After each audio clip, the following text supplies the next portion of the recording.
ఓం శాంతి. ధారణా స్వరూపము. ఎలాగైతే కలకండ మధురత యొక్క స్వరూపంగా ఉంటుందో అలాగే బాబా కూడా జ్ఞాన స్వరూపంగా అయితే ఉండనే ఉన్నారు. కానీ దానితో పాటు ధారణా స్వరూపంగా కూడా ఉండేవారు. బాబా మాకు ఏవైనా ధారణ యొక్క విషయాలను అర్థం చేయించేవారో వారి స్వంత జీవితం ఆ విషయాలన్నింటి సజీవ ప్రదర్శనగా ఉండేది. అందుకే అప్పుడప్పుడు బాబా మోడల్ను తయారు చేయించమని కూడా చెప్పేవారు. కానీ చాలాసార్లు వారు, పిల్లలు మోడల్ని ఏం చేస్తారు, మీరు స్వయమే దర్శనీయ మూర్తులుగా చైతన్య మోడల్గా తయారవ్వండి అని కూడా అనేవారు. అప్పుడప్పుడు కొన్ని భయంకర పరిస్థితులు వచ్చేవి.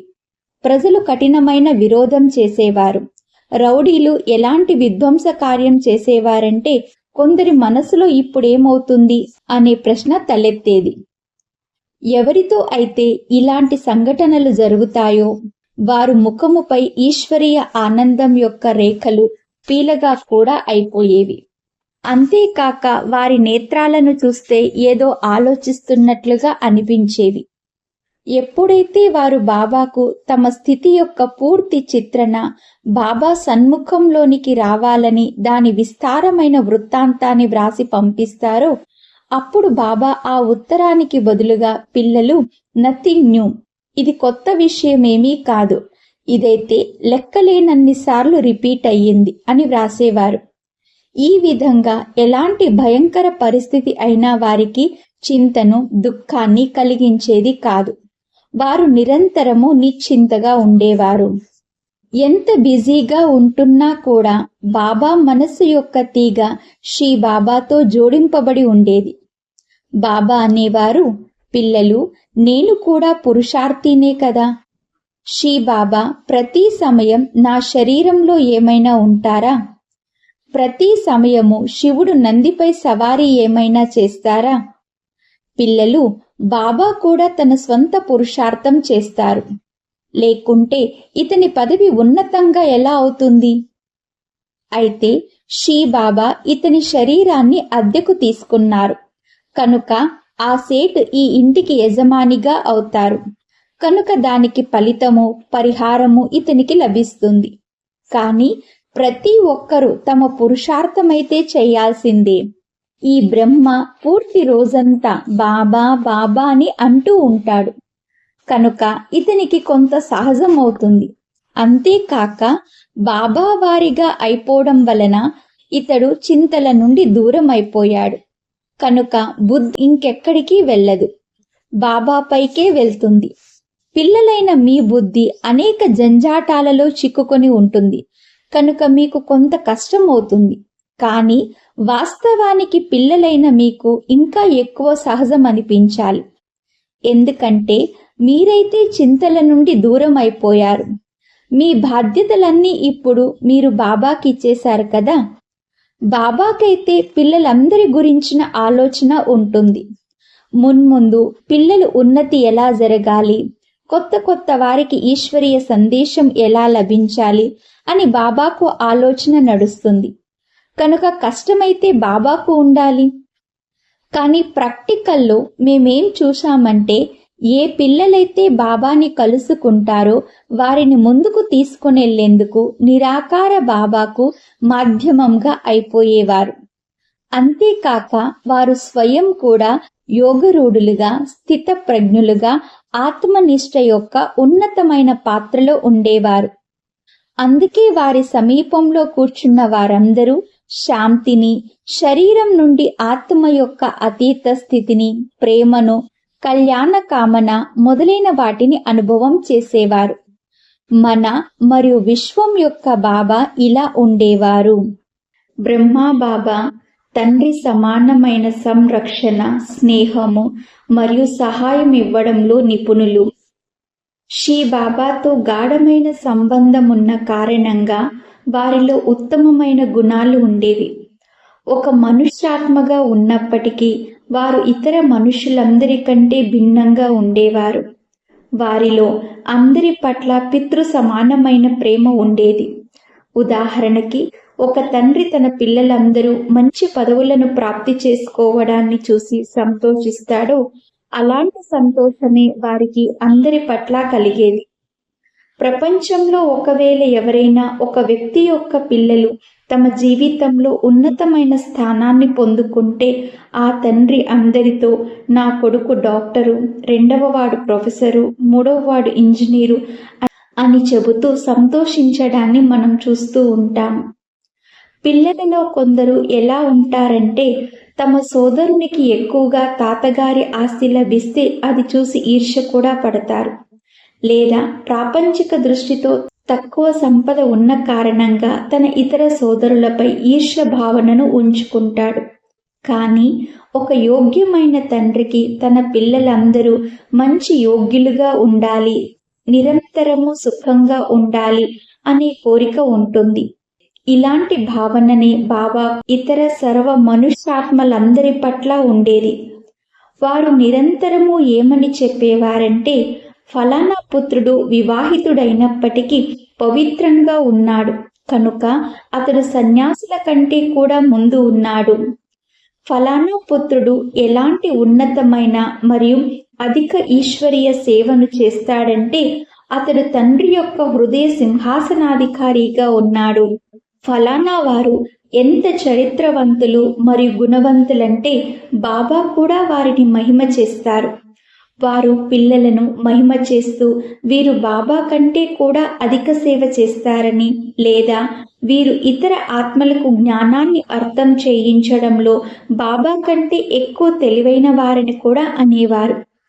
ఈ విధంగా ఇతర ఆత్మలు తీవ్ర పురుషార్థం చేయడం చూసి లేక జీవితంలో సఫలులుగా అవ్వడం చూసి వారు చాలా సంతోషించేవారు.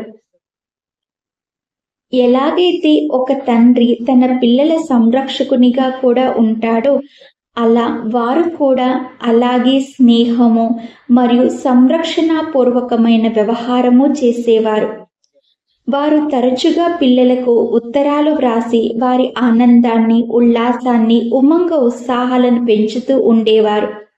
అంతేకాక వారికి మార్గప్రదర్శన చేసి మాయ యొక్క ముళ్ళ నుండి వారిని సంరక్షణ చేసేవారు. ఒకవేళ ఎవరి నుండైనా చాలా రోజుల వరకు ఉత్తరం రాకపోతే వారికి విశేష రూపంతో స్నేహయుక్తమైన శబ్దాలతో ఇలా ఉత్తరం వ్రాసేవారు. పిల్లలు, ఉత్తరం రాకపోతే తండ్రికి పిల్లల స్థితి గురించి ఆలోచన నడుస్తుంది కనుక త్వరగా ఉత్తరాలు వ్రాస్తూ ఉండండి.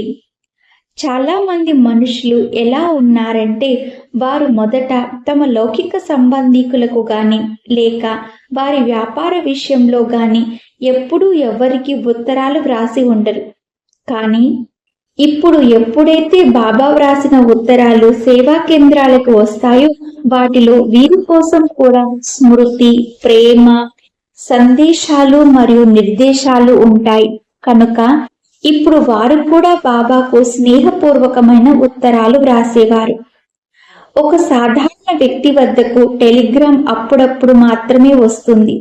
అది కూడా ఎప్పుడైతే వారి సమీప సంబంధికులు చాలా అనారోగ్యంతో ఉన్నప్పుడు లేదా ఎవరిదైనా మృత్యు జరిగినప్పుడు మాత్రమే వస్తుంది. కానీ బాబా అయితే పిల్లలకి ఈశ్వరీయ సేవార్థం సందేశం ఇచ్చేందుకు టెలిగ్రామ్ ఇచ్చేవారు. దీని ద్వారా చాలా మంది పిల్లల్లో కొత్త ఉత్సాహం నిండేది. ఈ విధంగా ప్రాక్టికల్లో బాబా పితృ సమానమైన స్నేహము, సహయోగము మరియు సంరక్షణ ఇచ్చి ఆత్మల మనస్సు యొక్క స్నేహాన్ని పరంపిత అయిన శివునితో జోడించారు. అంతేకాక వారికి తండ్రి సమానమైన వ్యవహారాన్ని చేయటం కూడా నేర్పించారు. అలౌకిక తండ్రి యొక్క కర్తవ్యాన్ని నిభాయిస్తూ వారు అలౌకిక అనగా ఆధ్యాత్మిక పుత్రుని యొక్క సంబంధాన్ని నిభాయించే పాఠాన్ని చదివించారు. బాబా యొక్క గుణాలను ఎంత వర్ణించినా అంత తక్కువే అవుతుంది. వారు ప్రతి వర్గం వారిలో అలౌకికతను నింపారు. మాతలు మరియు సోదరీలకి ఈశ్వరీయ సేవార్థం నిమిత్తంగా ముఖ్యమైన స్థానాన్నిస్తూ వారిలో శక్తి రూపాన్ని ధారణ చేసుకునేందుకు ప్రబలమైన ప్రేరణ ఇచ్చారు. వారు ఏమని చెప్పేవారంటే, చూడండి, ఆత్మలైన మీ అందరి ఆది స్వరూపము చతుర్భుజము. చతుర్భుజములోని 4 భుజాలలో 2 భుజాలు స్త్రీవి, మరో 2 భుజాలు పురుషునివి.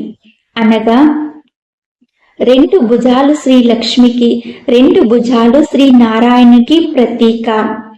కనుక మీరు మీ స్వయాన్ని ఒక అబల నారిగా భావించకుండా చతుర్భుజముగా భావించండి. అనగా మీలో నారి మరియు నరుడు 2 రూపాల సంస్కారాలు ఉన్నాయి.